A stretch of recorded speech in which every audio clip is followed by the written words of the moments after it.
नमस्कार,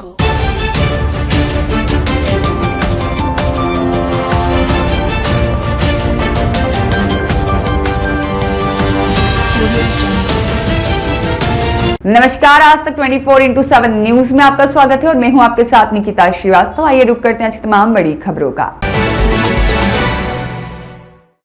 महिदपुर रोड में चातुर्मास के लिए विराजित परम पूज्य साध्वी डॉक्टर अमृत रसा श्रीजी महाराज साहब के सानिध्य में मंगलवार को धर्म सभा का आयोजन हुआ।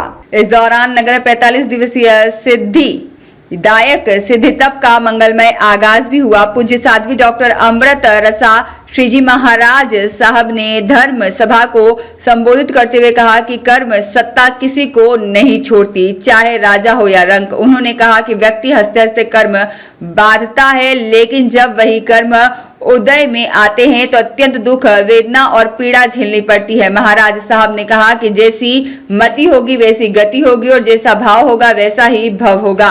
जीवन में सबसे खतरनाक चीज है निंदा रस।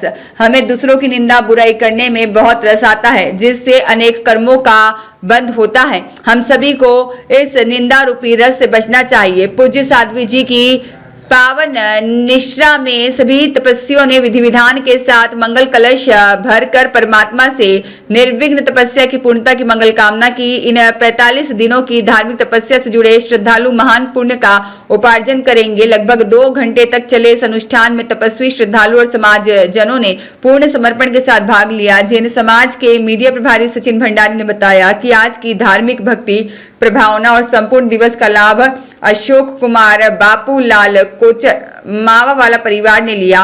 सभा के दौरान जैन समाज के धर्मिष्ठ सुश्रावक और मध्य प्रदेश शासन के पूर्व मंत्री पारस जैन को भावभीनी श्रद्धांजलि भी अर्पित की गई। महिदपुर रोड में चल रहे इस चातुर्मास और तपस्या को लेकर जैन समाज में विशेष उत्साह देखा जा रहा है।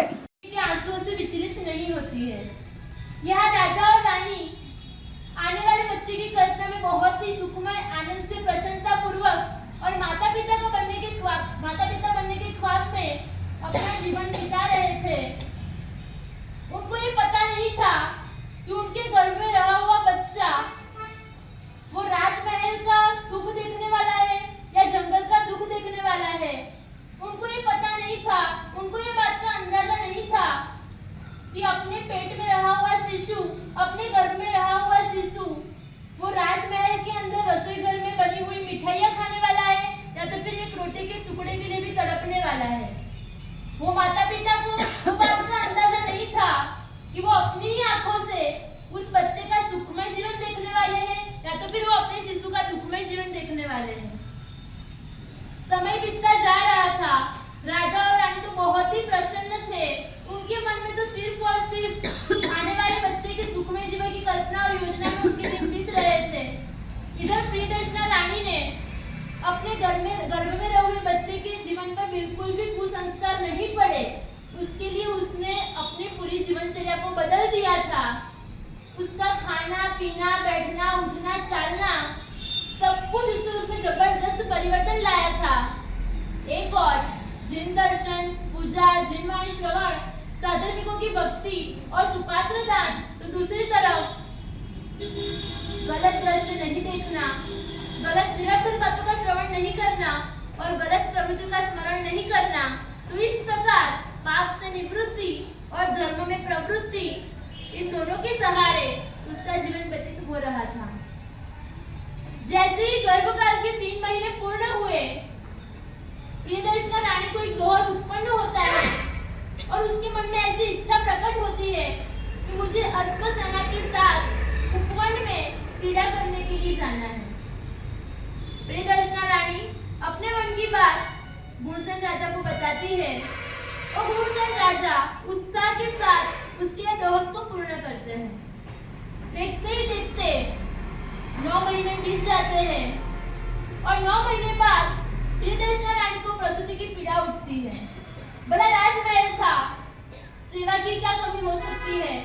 सारे दास दासी वगैरह खड़े पांव 24 घंटे प्रियदर्शना रानी की सेवा में हाजिर थे और देखते ही देखते योग्य समय में प्रियदर्शना रानी की प्रसूति की पीड़ा खत्म हुई और जिस दिन का वो बहुत दिनों से इंतजार कर रहे